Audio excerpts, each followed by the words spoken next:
بسم اللہ الرحمن الرحیم۔ اللہ تبارک و تعالیٰ کے پاکیزہ نام سے آغاز کرتے ہیں جو بہت مہربان نہایت رحم والا ہے۔ درس بخاری کا سلسلہ کتاب البیوع تک پہنچا تھا اور پچھلے پروگرام میں 2048 نمبر حدیث پاک ذکر کی تھی، اور اس کا پس منظر میں نے بیان کیا تھا کہ جب مہاجر صحابہ ہجرت کر کے مدینہ منورہ آئے تو یقینی سی بات ہے کہ سارے اموال تو وہیں رہ گئے، بڑے بڑے کاروباری اور مالدار صحابہ تھے، لیکن جب یہاں پہنچے تو بہت زیادہ تنگ دست تھے۔ اور رحمت کونین صلی اللہ علیہ وسلم ایک بہترین لیڈر تھے، ایک بہترین ماہر نفسیات تھے، بہترین منتظم تھے، زبردست انتظام کرنے والے تھے۔ آپ جانتے تھے کہ اگر ان صحابہ کو مالی مشکلات سے نہ نکالا گیا تو پریشانی کا یہ بیچارے بہت زیادہ شکار ہوں گے، اور پھر یہ ایک امت کی تعلیم کے لیے ایک مثال بھی قائم کرنی تھی۔ تو لہٰذا نبی کریم صلی اللہ علیہ وسلم نے فوری طور پر یہ حکم ارشاد فرمایا کہ ہر انصاری صحابی ایک مہاجر کو اپنا دینی بھائی بنا لے، یعنی بھائی چارہ قائم فرمایا، اور اپنا آدھا مال اس کو دے دے۔ تو وہ آدھا مال دیا تو حضرت عبد الرحمن بن عوف اور حضرت سعد بن ربیع رضی اللہ تعالی عنہما کا آپس میں بھائی چارہ قائم ہوا، اور بحکم حدیث یا نبی کریم صلی اللہ علیہ وسلم کے حکم کے مطابق حضرت سعد بن ربیع خود یہ کہتے ہیں، اس حدیث میں ہے کہ میں انصار میں سب سے زیادہ مالدار ہوں، اور آپ نے آدھا مال حضرت عبد الرحمن بن عوف کو دیا، یعنی دینے کی خواہش کا اظہار کیا۔ اور آپ کی 2 بیویاں تھیں، انہیں کہا کہ ان کو دیکھ لیں، جو آپ کو پسند آئے اس کے اشارہ کریں، میں اس کو چھوڑ دیتا ہوں، عدت گزار کے وہ آپ سے نکاح کر لے گی۔ لیکن حضرت عبد الرحمن بن عوف رضی اللہ تعالی عنہ نے منع کیا کہ اللہ تعالیٰ آپ کے مال اہل میں برکت دے، بس مجھے یہ بتا دیں یہاں کوئی بازار ہے جہاں تجارت ہوتی ہو۔ بتایا کہ قینقاع کا بازار ہے۔ تو حضرت عبد الرحمن وہاں گئے اور آپ نے خرید و فروخت کی۔ پہلے دن گھی پنیر لے کر آئے، پھر کچھ دن ایسے کرتے رہے تو اتنا مال جمع ہو گیا کہ شادی کے قابل ہو گئے، اور پھر آپ نے شادی فرمائی۔ جب وہ نبی کریم صلی اللہ علیہ وسلم کے پاس آئے تو کپڑوں پہ وہ زعفران کا رنگ لگا ہوا دیکھا تو نبی کریم سمجھ گئے، تو پوچھا کہ کیا آپ نے شادی کی ہے؟ اس کی جی ہاں۔ سرکار نے پوچھا کس سے کی ہے؟ انہوں نے کہا کہ ایک انصاری عورت ہیں، ان سے کی ہے۔ سرکار نے مہر پوچھا تو بتایا کہ گٹھلی کے برابر، کھجور کی گٹھلی کے برابر سونا میں نے بطور مہر مقرر کیا ہے۔ تو پھر سرکار نے فرمایا کہ آپ ولیمہ کریں، چاہے ایک بکری کا ہی کیوں نہ ہو۔ یہ حدیث تھی، اس پر ہم تبصرہ کر رہے تھے۔ پہلی چیز یہ کہ لیڈر ایک انتہائی کامل و اکمل ہونا چاہیے، اس کے پاس دینی علم بھی ہو، دنیاوی علوم بھی ہو، اپنے معاشرے کے عرف کو اچھی طرح جانتا ہو، لوگوں کی طبیعتیں، ان کی کیفیات، ان کی مینٹیلٹی کو سمجھتا ہو، ان کی طبیعتوں کو جانتا ہو، ان کی نفسیات کو اچھی طرح سمجھتا ہو، اور بہترین قوت فیصلہ رکھتا ہو، تب کہیں جا کے ایک اچھا لیڈر اپنی پوری قوم کو سنبھال کر چل سکتا ہے۔ اب ہمارے یہاں صورتحال وہی ہے کہ لیڈرشپ کا شوق سب کو ہے اور وہ اس قابل نہیں ہے، اور وہ بعض اوقات مسلط ہو جاتے ہیں، اور پھر دوسرے لوگ ان کی وجہ سے اذیت اور تکلیف محسوس کرتے ہیں۔ تو لہٰذا بہت سے ٹیچرز ہیں، جیسے پیر حضرات ہیں، علماء حضرات ہیں، اسی طریقے سے تنظیمیں لے کر چلنے والے، جو بھی اس منصب پر آنا چاہے اسے چاہیے کہ اپنی تربیت کو کامل کرے، اور یعنی اپنے نفس کو قابو میں کرنا، شیطان سے مقابلہ کرنا، اور نفس کی چالوں کو سمجھنا، اسی طرح علوم اس کو حاصل ہونے چاہیے، تربیت کا انداز اس کو پتہ ہونا چاہیے، قوت فیصلہ اس کی مضبوط ہو، اعصاب مضبوط ہوں، اور پھر وہ اپنے جو متبعین ہیں ان کو شریعت کے مطابق اللہ تبارک و تعالیٰ کے قریب بھی کرے، ان کی مشکلات کا حل نکالے۔ لیکن اگر ایسا نہیں ہوگا تو کسی پہ ظلم کا مرتکب ہوگا، کسی کے ساتھ زیادتی کرے گا، کسی کا حق مارے گا، اور یا لوگوں کو ضائع کرے گا، جو آج کل ہو رہا ہے کہ ضیاع بہت ہے۔ اگر کوئی میرا متبع بن جائے گا، بس وہ میرے پاس رہے، چاہے میں اس کو کچھ کام دے سکوں نہ دے سکوں، اس سے کام لے سکوں یا نہ لے سکوں، وہ میرا آستانہ چھوڑ کر نہ جائے۔ وہ کتنا ہی ٹیلنٹڈ کیوں نہ، اس کا پورا ٹیلنٹ پوری زندگی ضائع ہوتا رہے، کوئی مسئلہ نہیں ہے، میرے پاس سے نہیں جانا چاہیے۔ اب مجھے اس کے استعمال کا طریقہ نہیں آتا، دوسرا بہت اچھا استعمال کر سکتا ہے، لیکن یہ وہاں کیوں جائے؟ اگر وہاں جائے گا تو مسئلہ ہوگا، حالانکہ دین کا فائدہ ہوگا۔ ذہن تو بڑا وسیع رکھنا چاہیے، لیکن نہیں، ہمارے ذہن میں وسعت نہیں ہے، ہمارے پاس رہو، دین کا نقصان ہوتا ہے، کوئی بات نہیں۔ نتیجہ آپ کے سامنے ہے کہ ہمارے دینی حلقے بہت ہی پیچھے چلے گئے ہیں۔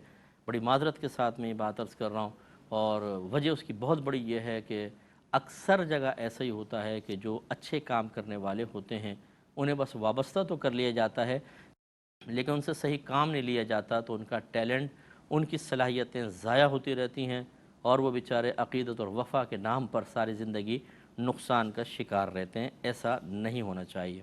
نبی کریم صلی اللہ علیہ وسلم نے بھائی چارہ قائم فرمایا۔ اب آپ دیکھیے انصار صحابہ جو تھے، انہوں نے خود آفر کی تھی، مکے گئے اور سرکار سے ملے اور عرض کی کہ آپ ہمارے پاس آئیں اور مدینہ ٹھہریں اور ہم آپ کا ساتھ دیں گے۔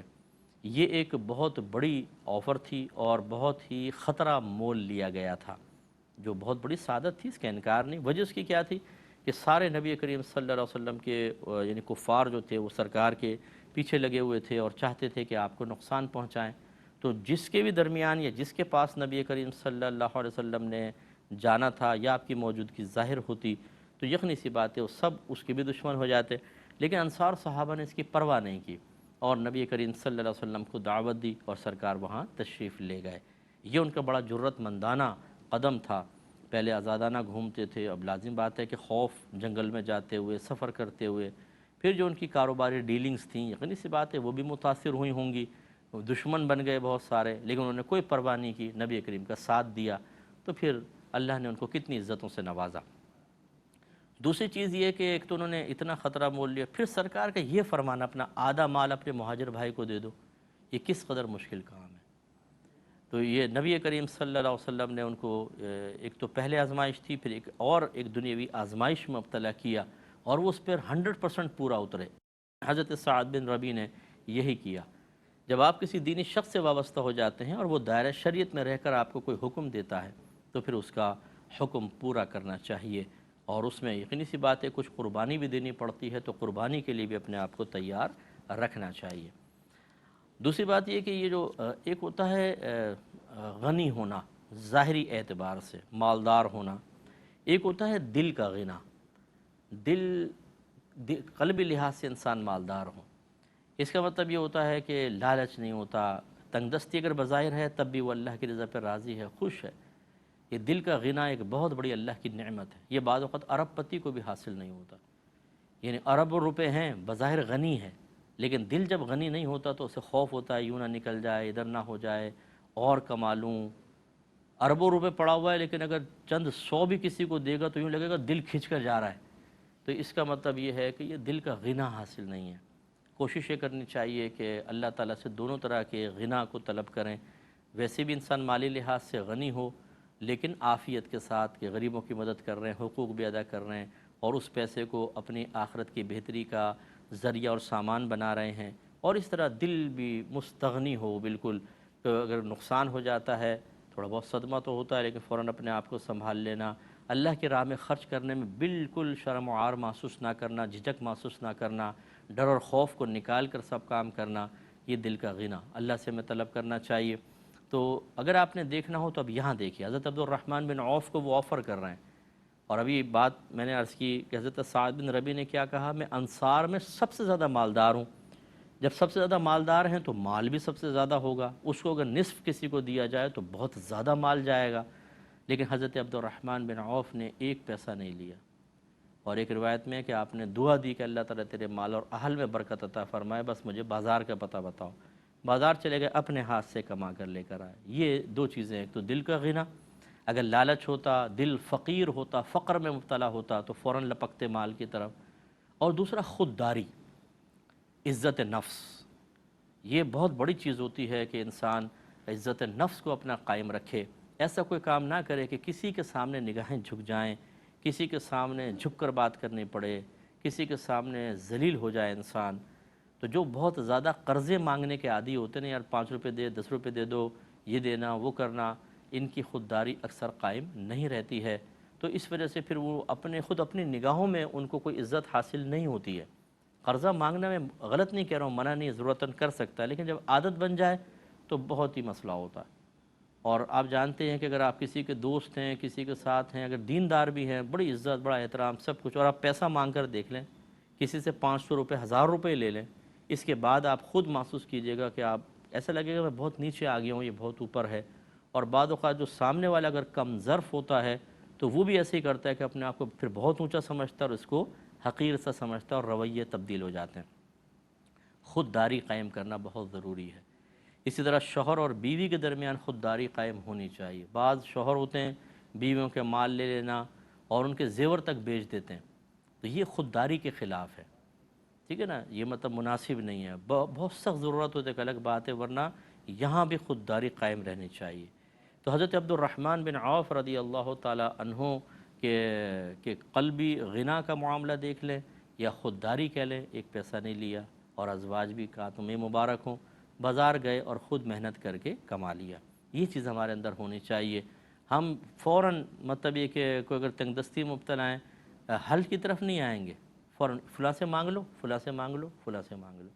مانگنے کی ایسی عادت پڑ چکی ہوتی ہے، کچھ انتہا نہیں، اور بعض اتنے زیادہ عادی ہو چکے ہیں اگرچہ وہ پیسہ لوٹا بھی دیتے ہیں کہ مانگ مانگ کے وہ مطلب ان کی عزت نفس ختم ہو چکی ہوتی ہے، سامنے والا طنز بھی کر رہا ہوتا ہے، بعض اوقات جھڑک بھی دیتا ہے، ذلیل کر دیتا ہے، کوئی بات نہیں، مانگنا ہے تو یہ صحیح چیز نہیں ہوتی ہے۔ بالکل خودداری اپنی قائم رکھیں، بہت مضبوط کوشش یہ ہونی چاہیے۔ جیسے اب آپ گئے بازار خریدنے، قریبی بازار ہے آپ کا، اور آپ نے کوئی چیز خریدی، بل بن گیا مثلاً 5,000 کا، آپ کی جیب میں 4,000 ہیں، اور وہ کہتا ہے کوئی بات نہیں، آپ کو تو میں اچھی طرح جانتا ہوں، 1,000 پھر بھجوا دیجیے گا۔ خودداری یہ ہونی چاہیے، بولے نہیں 4,000 کا لے کے جاؤں گا، 1,000 تمہیں دوں گا تو مال اٹھاؤں گا ورنہ نہیں۔ کیوں 1,000 کا احسان لیا جائے، یہ مطلب ہوتا ہے۔ بہرحال تو اچھی طرح خودداری کو اپنے قائم رکھ کر پھر انسان طرز عمل اختیار کرے، یہ بہت ہی بیسٹ ہے۔ تو آپ گئے اور اس طرح کمایا، اللہ نے برکت عطا فرمائی۔ پھر آپ نے شادی کر لی، نبی کریم نے پوچھا کہ آپ نے شادی کی ہے؟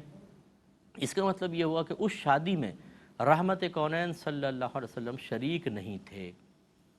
تو یہ اچھی طرح یاد رکھیں کہ یہ اس کو ادب تو ہم کہیں گے کہ اگر آپ کے کوئی پیر صاحب ہیں ان کو شادی کی دعوت دیں، وہ نکاح پڑھا دیں تو بہت اچھا، نور علی نور ہے۔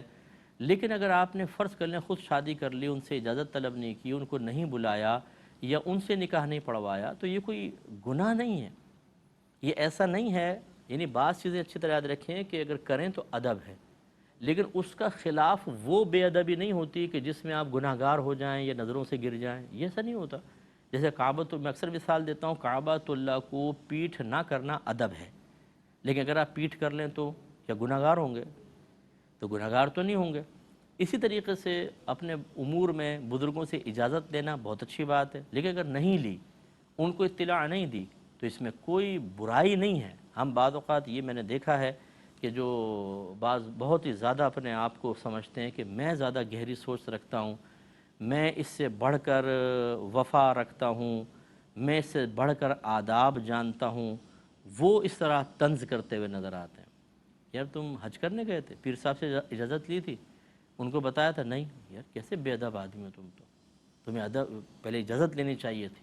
بھائی ٹھیک ہے، اگر نہیں لی اس نے تو ایک ادب کا ترک تو ہوا، لیکن یہ ترک ادب وہ نہیں ہے کہ جس میں آپ اس کو معتوب ٹھہرا لیں، آپ کی طرف سے اس کو ذلیل کیا جانا جائز ہو جائے، آپ اسے پھر اس پیر صاحب کی محفل کے قابل نہ سمجھیں اور اس کو پھر مختلف قسم کے نام دے دیں۔ وہ میں نام ذکر نہیں کرنا چاہتا، نام دے دیں جیسے اس میں تو عشق ہے ہی نہیں، محبت ہے ہی نہیں۔ بھائی یہ اب یہ بتائیے، عبد الرحمن بن عوف رضی اللہ تعالیٰ عنہ صحابی ہیں، اور ہر صحابی نبی کریم سے عشق اور محبت رکھتا ہے، تو اگر یہ عشق اور محبت کے خلاف امور ہوتے تو پھر ان کے بارے میں کیا حکم ہوگا؟ اس لیے خدا را ایسی چیزیں اپنے درمیان عام نہ کریں کہ آپ ان کو جب بولتے ہیں تو آپ کا اٹیک کسی صحابی پر بھی ہو جائے اور کسی نبی پر ہو جائے، کسی ولی پر ہو جائے اور آپ کو پتہ ہی نہ ہو۔ تو اس لیے اعتدال میں رہیں، پہلے دیکھیں بہت سی چیزیں ادب ہوتی ہیں، میں نے جیسے عرض کیا، لیکن اس کے خلاف بے ادبی نہیں ہوتی، ایسی بے ادبی نہیں ہوتی کہ جس میں گرفت ہوتی ہو، جس کی وجہ سے انسان کو ذلیل کرنا، اس پر عتاب کرنا جائز ہو جائے۔ اس چیز کا فرق ملحوظ رکھنا بہت ضروری ہے، جو آج کل تقریباً مفقود ہو چکا ہے۔ چھوٹی چھوٹی چیزوں کو اب از خود ادب قرار دینا اور جو اس کے خلاف چلے اسے ذلیل کرنا، جائز سمجھنا، یہ اکثر ہمارے درمیان رائج ہو چکا ہے۔ ہر ادب کے خلاف بدتمیزی نہیں ہوتی، ہر ادب کے خلاف پر جو مرتکب ہے اسے ذلیل کرنا، برا بھلا کہنا جائز نہیں ہو جاتا، یہ اچھی طرح یاد رکھیں۔ اب جیسے فرض کر لیں کہ یہی مسئلہ دیکھ لیجئے کہ حضرت عبد الرحمن بن عوف نے شادی کی، سرکار نے بعد میں پوچھ رہے ہیں، تو اگر کوئی مرید کوئی ایسا کر لیتا ہے تو اس نے تو کوئی غلط نہیں کیا، لیکن آپ اسے معطوب ٹھہرا رہے ہیں، برا بھلا کہہ رہے ہیں، اس کو ذلیل کر رہے ہیں، اس کو بے عزت کر رہے ہیں، اسے ادب سکھانے کی کوشش کر رہے ہیں اور سب کے سامنے، اور وہ بیچارہ شرمندہ ہو رہا ہے، تو وہ گناہ گار نہیں ہوا، آپ گناہ گار ہو گئے۔ تو جو اپنے آپ کو بڑا پپو سمجھ رہا تھا، بہت بادب سمجھ رہا تھا، بہت صاحب تقوی، بہت طریقت کے اسرار و رموز جاننے والا ثابت کرنے کی کوشش کر رہا تھا، خود ٹھوکر کھا گیا اور نفس و شیطان نے جکڑ لیا۔ اس نے کوئی گناہ نہیں کیا، آپ نے گناہ کیا، کسی کو ذلیل کرنا، کسی کو بے عزت کرنا، کسی کو اس قابل نہ چھوڑنا کہ بیچارہ نظر اٹھا کے چل سکے، یہ آپ نے کون سا نیکی کا کام کیا؟ اور پھر اس طرح کے گناہ کے کام کو نیکی کا کام سمجھنا، اس کو ادب اور احترام سمجھنا، اپنے آپ کو حق سمجھنا، یہ تو اور زیادہ برا ہے، پھر اس پہ توبہ تو وہ کر ہی نہیں سکتا۔ تو اس لیے یہ بہت سارے جو بیچارے کم علم قسم کے لوگ ہوتے ہیں، لیکن اس قسم کے امور میں اپنے آپ کو بڑا نمایاں ثابت کر کے اپنے آپ کو مرکز نگاہ بنانے کی کوشش کرتے ہیں، ٹھوکریں بہت کھاتے ہیں، انہیں ذرا درس حاصل کرنا چاہیے۔ نبی کریم صلی اللہ علیہ وسلم نے پوچھا کہ آپ نے شادی کر لی ہے؟ عرض کی کہ جی ہاں۔ فرمایا کس سے کی ہے؟ عرض کی ایک انصاری خاتون سے کی ہے۔ تو سرکار صلی اللہ علیہ وسلم نے ولیمے اس کا مہر کا پوچھا تو کہا کہ 1 گٹھلی کے برابر سونا یا 1 گٹھلی سونا۔ تو یاد رکھیں کہ مہر جو ہے وہ اس پہ آئے گئے بحث، اس پہ انشاءاللہ ہم ذکر کریں گے کتاب النکاح میں۔ تو مہر جو ہے ہر اس چیز کو رکھ سکتے ہیں جس کو خرید و فروخت جس کی ہو سکتی ہو، وہ مہر ہو سکتی ہے۔ تو یہاں مہر، تو سرکار نے فرمایا کہ آپ ولیمہ کریں چاہے ایک بکری کا ہو۔ جب شادی ہوتی ہے، فرسٹ نائٹ کے بعد اگلے دن جو کھانا کھلایا جاتا ہے وہ ولیمہ کہلاتا ہے، ولیمے کا کھانا۔ اچھا، بعض کہتے ہیں صاحب ہم ابھی رخصتی بھی نہیں ہوئی، یہ شادی ہو گئی، نکاح ہو گیا، نکاح کے کھانے کے ساتھ یہ ولیمہ بھی کر لیں تو یہ سنت ادا نہیں ہوگی، وہ تو بعد میں ہوگا۔ تو اس لیے اس پر بھی ذرا توجہ رکھیں۔ اللہ تعالیٰ عمل کی توفیق عطا فرمائے، آمین۔ وآخر دعوانا ان الحمد للہ رب العالمین۔